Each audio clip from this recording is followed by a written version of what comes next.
Irfan. Boleh ini nggak, boleh nanti jika ada yang bertanya menurutku pertanyaan berbobot, boleh Kak aku nggak kasih hadiah sendiri gitu? Satu Boleh, aja boleh, gitu. boleh Jadi kalau banget teman-teman Mas. ingin bertanya dan pertanyaan itu berbobot, misalkan berbobot ya, biar aku kasih hadiah, satu aja, pertanyaan berbobot banget, nanti aku pilih. Siap. Kasih Mas Andika. Buat Irfan bisa memperkenalkan diri dan membacakan pertanyaannya. Halo, halo, halo. Dengar ada bang? Sudah Oke, terdengar. Oke, oke. Perkenalkan, nama saya Irfan Andriansyah dari S1 Teknik Elektro. Mungkin pertanyaan ini juga berbobot menurut saya ya. Mungkin saya lumayan experience buat belajar tentang apa itu bisnis, bagaimana ngelit startup itu, Kak Andika. Jadi mungkin sedikit cerita dulu ya, boleh.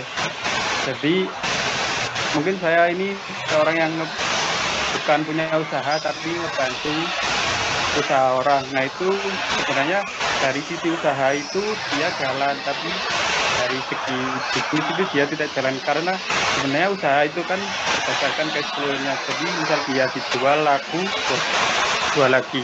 Tapi sedangkan bisnis itu kan bagaimana dia bikin bisnis model yang bagus itu kan simpelnya dia punya produk, operasional sama marketingnya.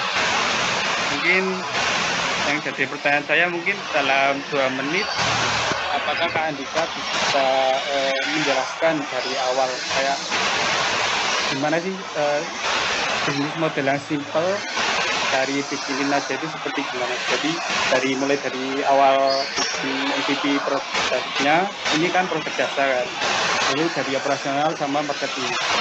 Itu sih pertanyaan saya. Oke, udah berbobot belum Mas? Tapi nanti kita seleksi lah siapa yang paling berbobot. Nah, Irfan itu tanya gimana sih kita itu bikinan aja itu untuk mempromosikan biar bisnis ini berjalan. Jadi sebenarnya sangat kompleks kan, sangat kompleks. Jadi tapi kalau kasarannya seperti ini. Jadi kan itu ada klien. Nah, klien itu kita temui. Jadi pertama itu konsultasi dengan klien, dia apa. Tapi sebelum itu kita udah dari jauh-jauh hari itu udah punya, tapi bagian produksinya udah ada, bagian keuangannya udah ada, bagian marketingnya itu udah ada, bagian desainnya juga udah ada gitu.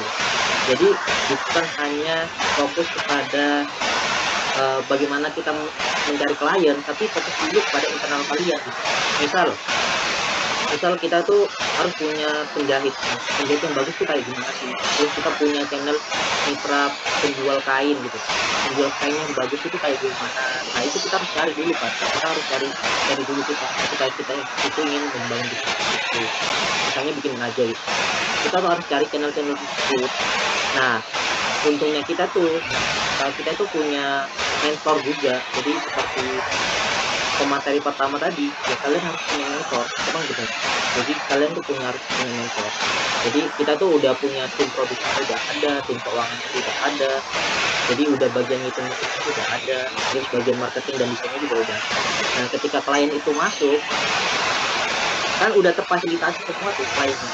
Nah tinggal konsultasi pengennya apa gini, oke deal, melakukan pembayaran dan kita langsung masuk ke produksi.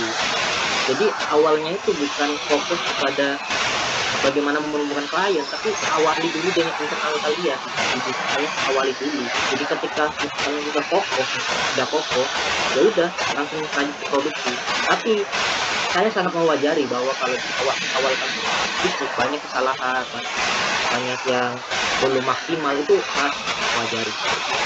Jadi ketika udah masuk produksi, kita proses di produksi itu kan ada pembelian bahan dan hal-hal lainnya, itu kita sering konsultasi sama klien juga yang punya pemesanan itu. Misal kayak kainnya itu warna merah berbeda dengan yang tahun lalu, ini soalnya setiap tahun itu begini. Kalian tuh harus memberikan penjelasan yang lebih detail dan kan klien kalian kan nggak turun ke lapangan kan ya, kalian harus menjelaskan kalau di lapangan itu seperti ini, seperti ini, seperti ini.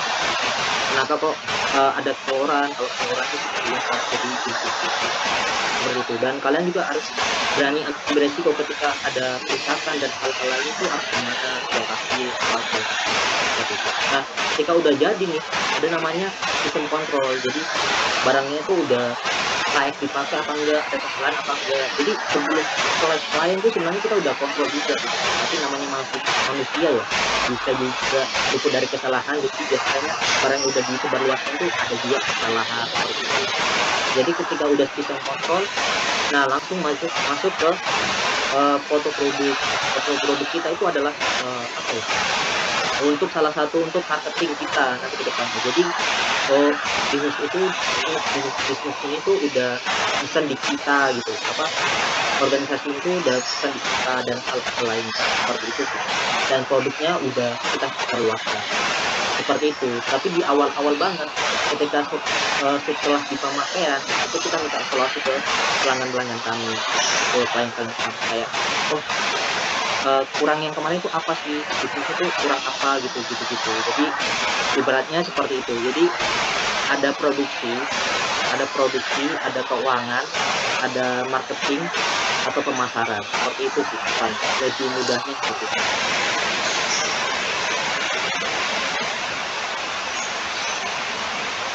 Bagaimana Irfan? Apakah pertanyaannya sudah terjawab? Saya mungkin ada pertanyaan lagi juga, awal mula marketing itu gimana sih Mas? Karena saya kan bantu usaha tapi bukan marketing, lebih ke operasional. Jadi kayak ibarat kata saya punya tim 3 orang, tapi 3 orang ini nggak expert di bagian marketing. Sebenarnya kayak cara marketing yang awal banget itu gimana sih?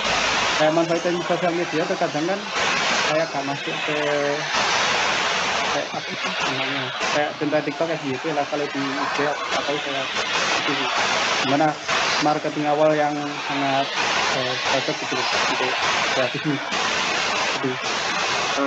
Oke. Kalau boleh tanya bisnisnya apa dan target pasarnya ke siapa dulu nih? Target pasar aja deh, target pasarnya ke siapa dulu?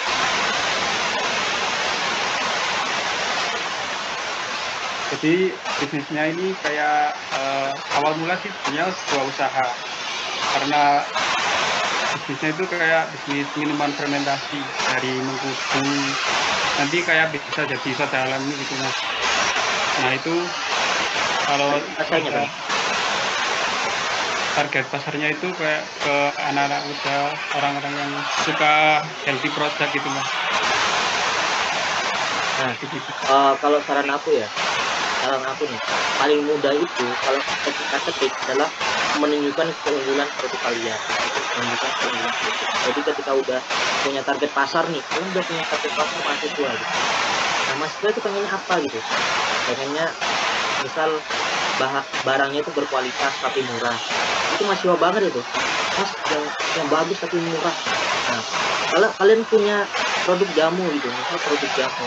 Nah, produk jamunya nih apa sih keunggulannya itu apa dengan produk jamu yang lain? Itu kalian harus punya. Misal produk jamu ini bisa bertahan 1 bulan atau hal yang lainnya. Itu kalian bisa namanya copywriting. Jadi di marketing itu bukan hanya asal-asal foto produk langsung yang kita sebarluaskan, enggak emang. Tapi ada namanya teknik copywriting. Jadi misal apa ya? Misal ada yang tahu iklan banner kakek tua nggak sih? Kakek tua yang anggur tuh. Jadi kakek tua tuh bilang kayak gini kan. Apapun cuacanya paling enak emang bersama kakek gitu. Pokoknya apa gitu iklannya kayak seperti itu. Jadi itulah teknik copywriting teman-teman. Jadi nanti kita Halo guys. kakek anggur itu kakek itu yang punya anggur itu kan, itu tidak bilang kayak kalian harus beli minuman ini, enggak, tapi dia itu membuat notasi-notasi yang dimana itu bisa membuat klien itu kayak oh iya ya keren banget gitu seperti itu. Jadi salah satunya mungkin bisa dipelajari copywriting-nya bagaimana sih mengolah kata biar produk itu bisa lebih kayak wah keren banget ini produknya. Jadi mungkin bisa dipelajari dulu kan untuk copywriting-nya, seperti menulis kata-kata, caption dan seterusnya. Mungkin udah cukup ya, bisa ke lainnya. Sudah. Terima kasih banyak atas jawabannya. Siap, masuk list Pan. Oke, yang lainnya. Oke, yang selanjutnya ada Raihan Rahmani. Buat Raihan bisa memperkenalkan diri dan membacakan pertanyaannya.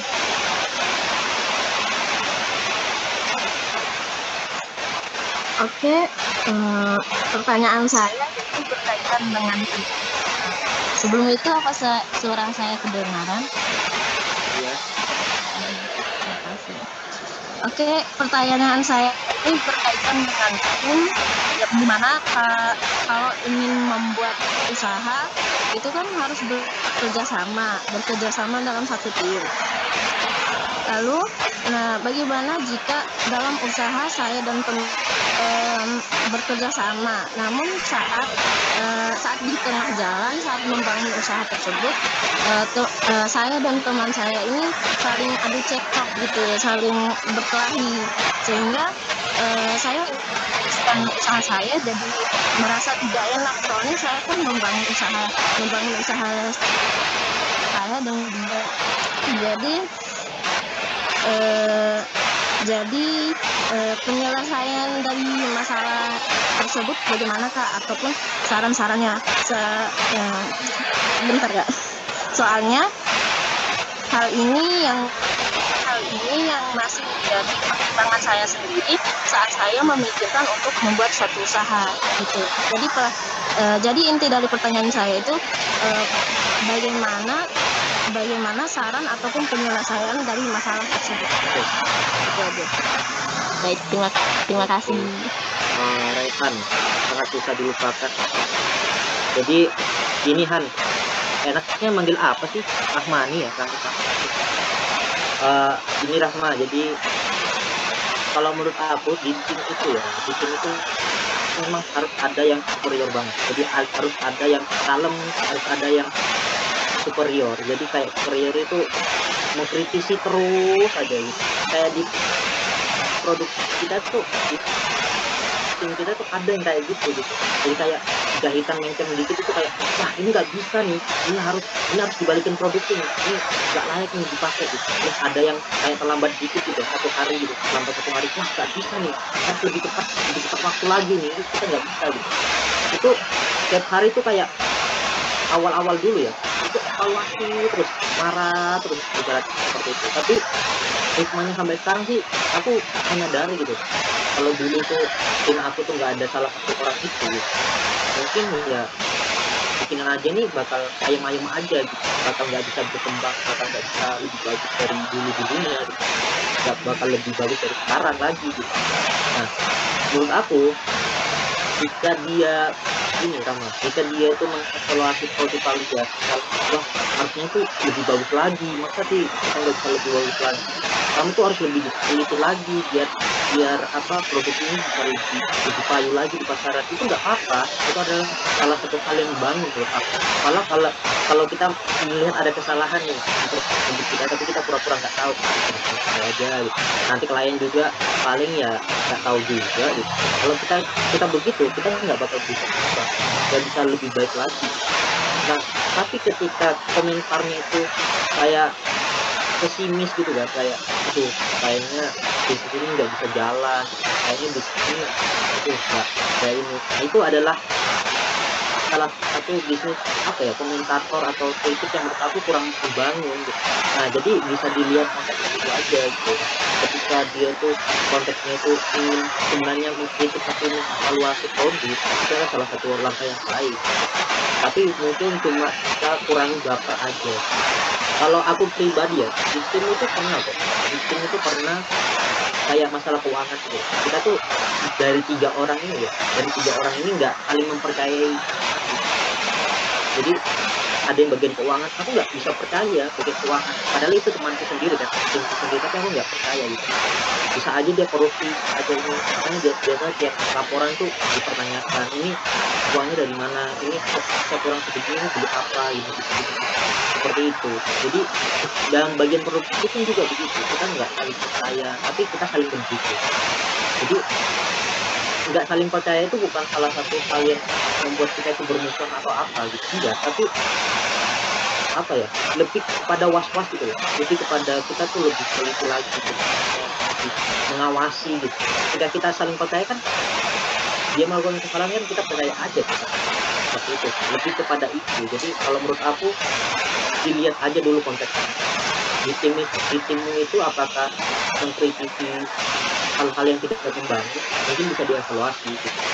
Kalau kritisi aja produknya gitu, kayak gimana gitu, bukan mengkritisi hal-hal yang menjatuhkan, membuat kita itu nggak semangat gitu. Semangat lagi lah gitu, udah kita cabut aja, gak usah bikin. Seperti itu sih Rahma, mungkin bisa dipertimbangkan. Kalau tips dan triknya, kalau aku sendiri sih dan terima aja gitu, punya tim seperti itu dan terima aja gitu. Kalau menurut aku ada feedback baiknya juga gitu. Walaupun kadang marah-marahnya salah juga kadang ya, kayak oh iya ya aku salah, maaf aku salah, aku ngegas banget. Itu sih Mas, mungkin ada feedback, silahkan.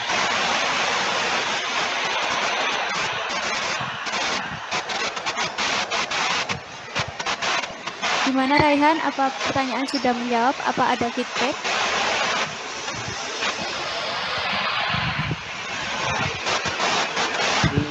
Suaranya nggak Suaranya nggak. Mohon maaf Kak. Sudah Kak. Terima kasih. Oke, terima kasih Raihan. Untuk selanjutnya mungkin masuk ke pertanyaan terakhir Mas ya. Dari Ahmad Galvani. Buat Ahmad Galvani bisa memperkenalkan diri dan membacakan pertanyaannya. Mati loh. Bismillahirrahmanirrahim. Assalamualaikum warahmatullahi wabarakatuh. Waalaikumsalam. Sebelumnya perkenalkan, nama saya Ahmad Galvani Robiulya. Saya dari PTIA. Nah, sebelumnya gini Mas, saya kan punya bisnis di pas zaman nih, pandemi kemarin kan ya. Tapi ini bukan dijual beli, melainkan dijual jasa. Udah tau lah, kita para lelaki pasti main game kan. Nah, aku jual jasa di situ dan aku sebagai pro player yang pernah main di Senayan juga. Nah, pertanyaannya gini Kak, aku punya jual beli usaha di joki Ya, media jasa lah. ya, jasa joki. Penghasilannya lumayan sih, harga UKT UN satu semester ya. Nah, pertanyaannya gini, di usaha itu saya tidak mendapat support dari orang tua. Tiap saya main ya pasti gitu dikasih motivasi gitu. Pertanyaannya gimana cara mendapat support dari orang tua supaya kita semangat gitu Mbak. Cita-cita sih emang jadi pro player juga gitu. Terima kasih. Sama. Oke, Ahmad. Jadi 11-12 ya sebenarnya. Jadi kayak aku dulu tuh juga waktu tahun bisnis ini itu dibilang sama ibuku gitu, kamu tuh nggak usah bangun bisnis, ya udah kerja aja di kedai bea cukai gitu. Aku kan dulu magang di bea cukai. Soalnya orang tua aku tuh emang entrepreneur, dia tuh bangun bisnis gitu. Sampai merantau ke Papua gitu, merantau itu bangun bisnis gitu. Ketika aku bilang kan aku bangun bisnis gitu, orang tua aku bilang nggak usah bangun bisnis, soalnya orang tua tuh tahu bisnis itu nggak pasti gitu. Jadi kayak mungkin nanti mertua kalian tanya gitu, kalian apa gitu, bisnis apa, kalian apa bisnis, gajinya nggak pasti ya gitu. Kecuali kalau gaji kalian udah di atas rata-rata. Nah, kalau aku sendiri ya, itu dengan cara meyakinkannya gimana ya? Salah satunya mengirimkan hasil kerja kerasku sendiri, gitu. Kayak mungkin sedikit gaji yang saya taruhkan gitu ya. Ketika orang tua juga butuh gitu, saya ada gitu. Terus orang tua kepo kan, jadi mamaku kepo gitu. Kamu kok uangmu banyak ya? Ternyata gitu. Iya, dari bisnis ini gitu. Dari tabungan, dari bisnis bisa jalan gitu. Jadi kayak bisnis itu tuh bisa banget buat aku pribadi gitu. Dan dari situ orang tua aku sih lebih kepada percaya ke situ. Jadi lebih kepada kenyataan kalau ini dia. Cuma anakku tuh nggak punya. Dan menurutku tuh orang tua tuh sebenarnya bisa mendukung semuanya, tapi cuma kurang bukti aja. Jika kamu tuh bisa menunjukkan bukti nyata kalian gitu. Kayak kamu, ini loh mak, aku tuh bisa di sini apa sih menurut dia, ini loh bu, aku tuh bisa mendapatkan ini dari ini, aku bisa bayar UKT sendiri gitu. Aku tuh udah bisa apa ya, bisa direstui sama orang tua aku tuh ketika 4 semester tuh aku bayar kuliah aku sendiri gitu. Dan buat semester terakhir itu aku nggak minta uang jajan. Itu orang tua aku kayak kayaknya emang nyata deh ini bisa berjalan kayak seperti itu sih. Jadi kalau kamu tuh dengan PD-nya membawa itu ya, nggak usah uang saku lagi gitu, aku udah bisa hidup sendiri. Nah itu berarti orang tuamu tuh, kamu tuh udah bisa membuat PD orang tuamu kayak, oh iya berarti anakku tuh udah bisa, anakku tuh udah bisa berilmu. Lebih kepada itu sih. Kalau saranku cuma itu doang gitu, nggak ada cara lain kan untuk bisa meyakinkan orang tua dengan bukti nyata yang kamu bisa berikan.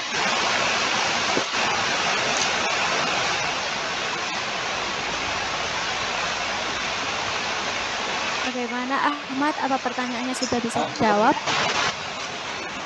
Kalau bukti nyata sudah Kak, saya sudah ngasih semua sebagian dari penghasilan. Tapi tetap aja berdiskusi sama orang tua tuh tetap kalah. Emang harapan orang tuh terlalu tinggi sih. Jadi anaknya tuh dituntut gimana ya? Malah curhat. Dituntut jadi guru lah. Gitu, karena dari semua keluarga saya guru, jadi anaknya harus jadi guru juga gitu. Makasih Kak. Yo, nggak ada saran lain sih, soalnya aku nggak bisa kasih saran yang belum aku bisa ngalamin. Soalnya orang tua aku juga pertamanya nggak percaya gitu, ya udahlah kerja di bea cukai aja gitu. Tapi ketika udah aku buktiin sendiri gitu, ya sekarang ya fair aja, ya baik-baik aja gitu, kayak ya udahlah nggak apa-apa gitu, yang penting bisa hidup sendiri. Udah Mat, mungkin itu aja sih saran dari aku pribadi ya. Mohon maaf mungkin jika belum bisa menjawab secara ini. Ya kan nggak apa-apa, berarti jalanin aja dulu masalah restu, nanti belakangan aja ya. Kita kasih Mungkin kejutan, terakhir Kak. moderator bisa pertanyaan nggak, terakhir banget. Bisa Mas, bisa. Oke, Ini terakhir ada yang mau bertanya dari Lukas. Buat Oke, Lukas, terakhir ya Lukas. bisa memperkenalkan diri dan membacakan pertanyaannya. Tes, apakah suaraku terdengar dengan jelas? Sangat jelas. Oke, perkenalkan saya Lukas dari PIB.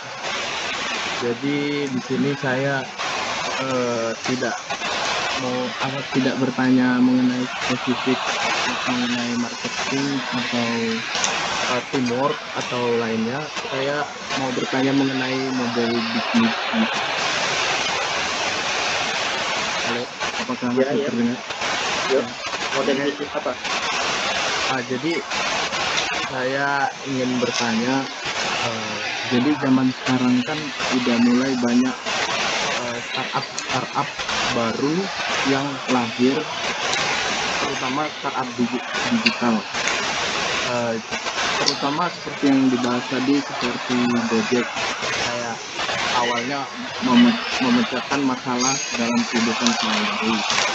Nah, saya melihat hal tersebut seperti Gojek, kenapa perusahaan-perusahaan seperti Gojek bahkan Shopee itu model bisnisnya seperti kayak saya melihat tiap tahun itu mereka merugi gitu, merugi.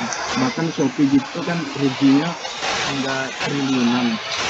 Jadi selain mereka, saya melihat tujuan mereka itu seperti kayak membangun ekosistem bisnis kan, yang mempermudah masyarakat.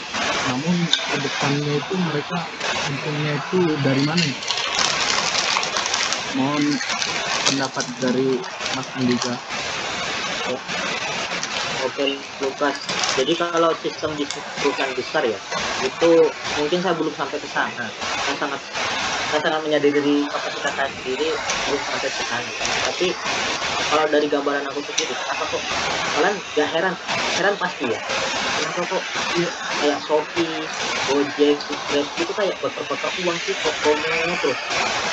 Soalnya salah satu yang mungkin saya bisa garis bawah ya, itu mereka itu bukan untuk membakar uang kan. Itu adalah teknik biar bagaimana itu orang itu bisa overdosis kepada aplikasi tersebut. Jadi ketika mereka itu overdosis pada aplikasi tersebut, mereka itu lama-kelamaan itu bakal kembali lagi ke aplikasi. Jadi awal bulan ya, awal pertama aplikasi bank itu kebanyakan emang startup itu merugi gitu. Udah banyak banget kan.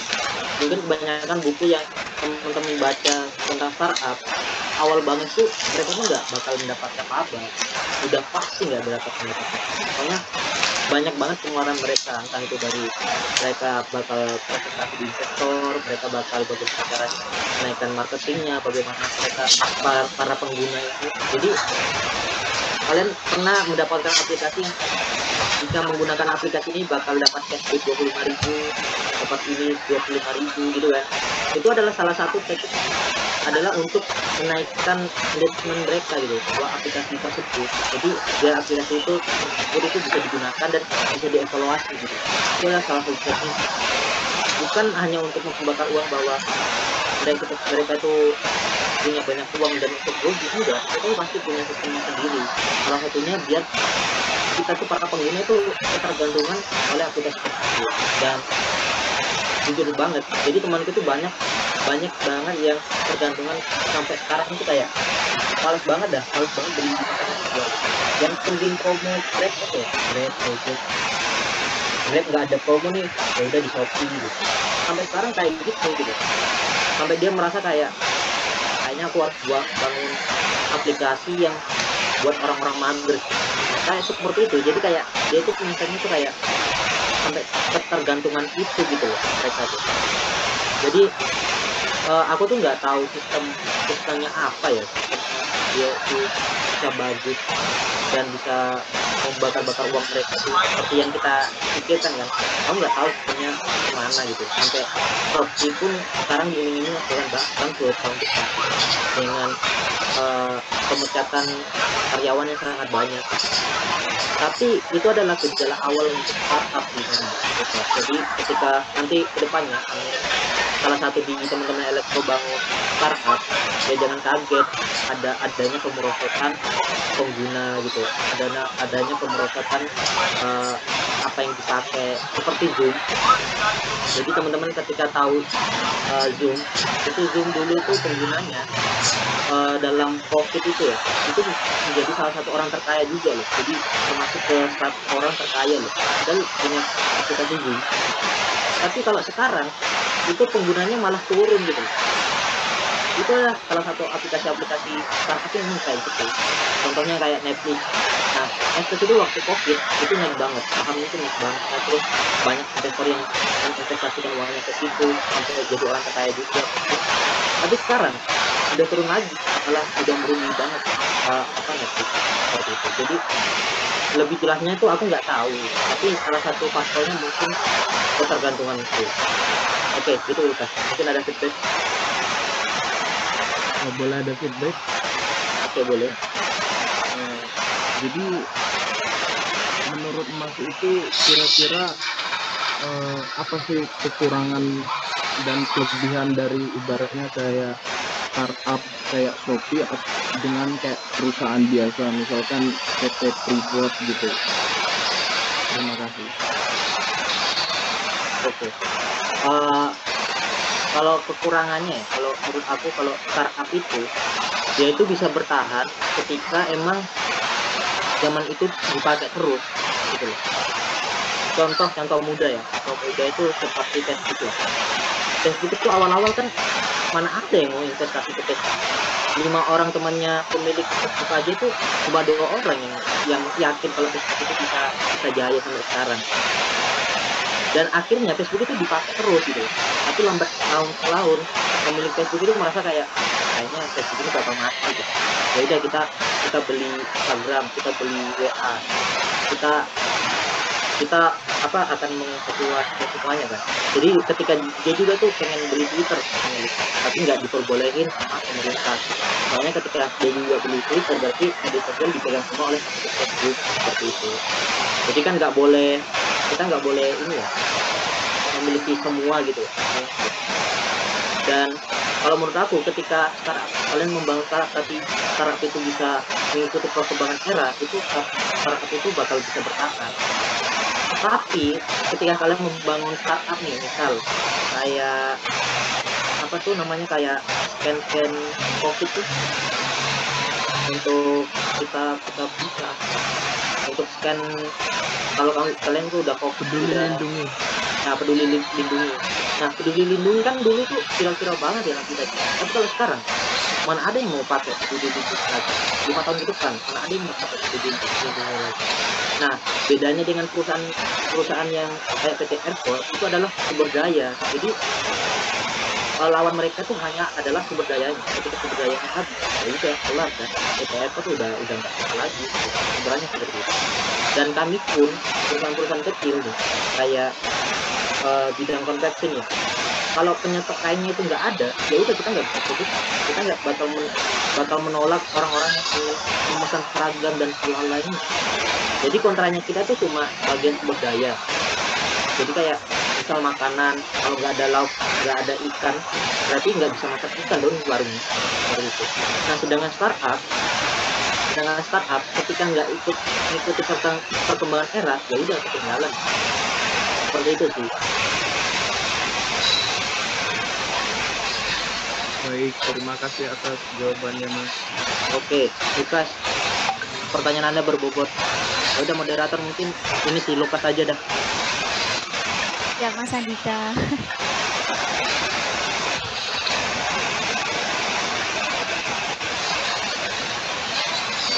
Baik, terima kasih atas Lukas yang mudah menyampaikan pertanyaannya. Terima kasih atas materi yang telah disampaikan oleh Mas Andika. Semoga apa yang disampaikan Mas Andika dapat bermanfaat bagi kita semua. Dirasa waktu pemaparan materi dan tanya jawab sudah mencakupi, izinkan saya menyampaikan kesimpulan dari materi mahasiswa berwirausaha di era digital. Bisnis di era sekarang hanya menggunakan media sosial berbeda dengan yang dulu. Yang dulu melalui pintu ke pintu dan memiliki toko yang besar. Bangun bisnis mulai dari mempunyai mindset. Kembangkan ide bisnis yang beda dari yang lain. Berani ambil resiko dan memiliki tim. Selain itu, kita juga harus meriset pasar, mempunyai target pasar, inovasi produk, dan evaluasi. Setelah sudah berhasil menjual produk, maka langkah selanjutnya adalah branding bisnis. Itu kesimpulan dari materi yang kedua. Sebelum diakhirinya materi, mungkin kita bisa foto bersama dulu bersama Mas.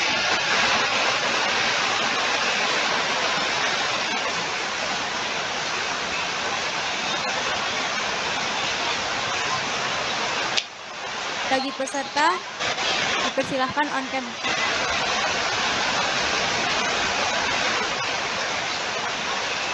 Saya hitung, Mas, ya.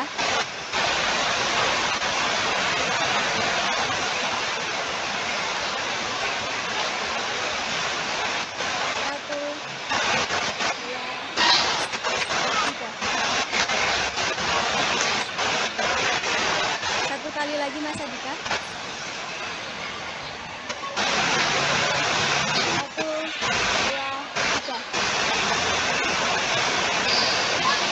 Terima kasih banyak buat Mas Andika atas materi yang telah disampaikan. Oke, sama-sama moderator dan teman-teman semuanya dari Pro. Aku juga mau ngucapin terima kasih banyak undangannya. Sama-sama Mas. Udah kalau gitu aku boleh out nggak? Boleh Mas. Terima kasih Mas. Thank you. Lukas, nanti hubungin moderator aja ya. Nanti aku infoin ke yang hubungin aku gitu. Ke Salma kalau nggak salah. Oke, siap. Siap Mas, makasih Mas. Oke. Materi kedua tadi merupakan penutup dari kegiatan pemaparan materi dan sesi tanya jawab. Saya selaku moderator mengucapkan terima kasih dan saya kembalikan kepada MC. Kepada Muhammad Aksal, dipersilahkan.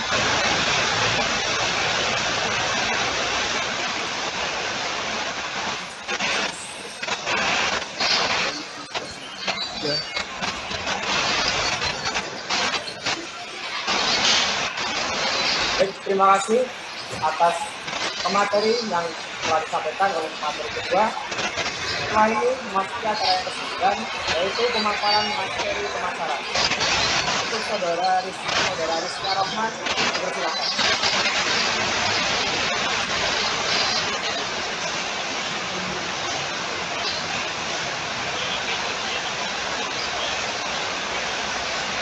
Oke, Assalamualaikum warahmatullahi wabarakatuh. Juga terima kasih untuk Mas Akal tadi waktu.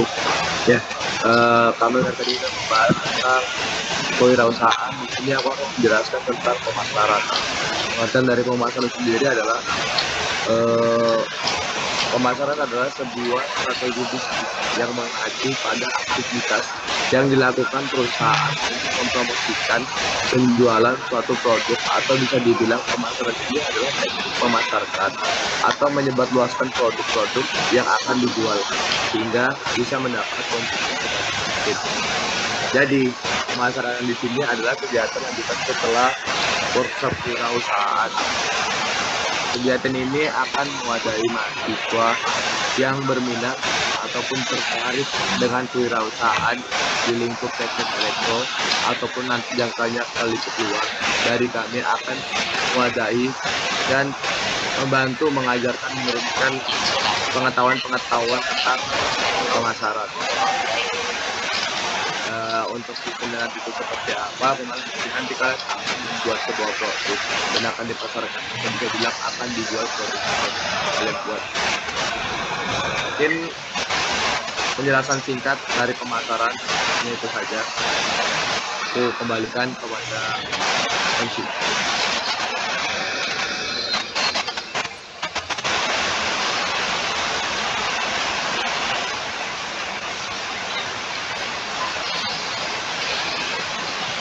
Terima kasih kepada saudara Rahman.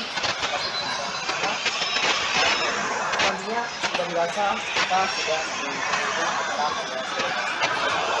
Sebelum acara ini kita akhiri, alangkah baiknya kita membaca doa kepada yang terhormat untuk saudara Muhammad Rafi Desa. Silakan.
merupakan staf itu merupakan dari saudara-saudari yang beragama non-muslim dan dapat diselesaikan menurut kepercayaan masing-masing.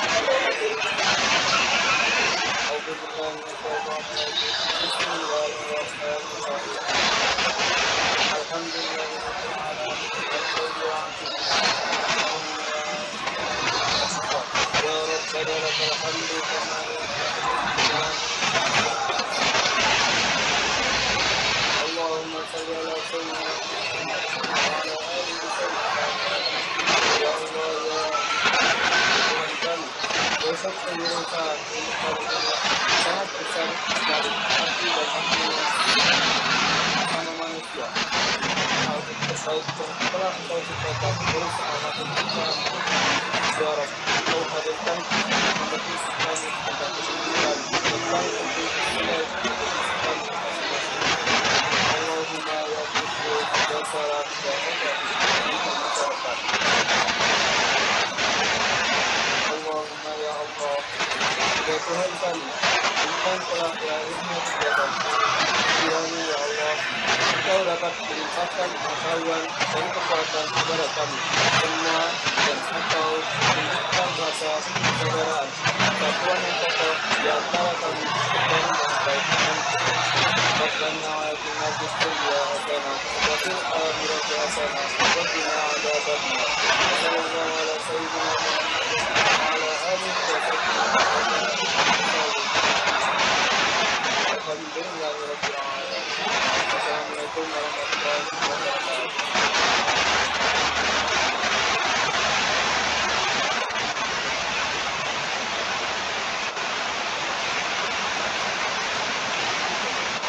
Terima kasih kepada saudara Rasul Asabia yang telah membacakan.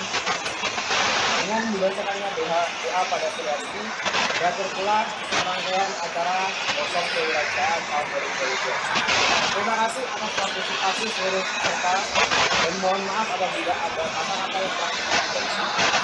Saya, Muhammad Aksal, selaku Master of Ceremony, pamit undur diri. Sampai berjumpa di kegiatan berikutnya. Selamat sore. Assalamualaikum warahmatullahi wabarakatuh.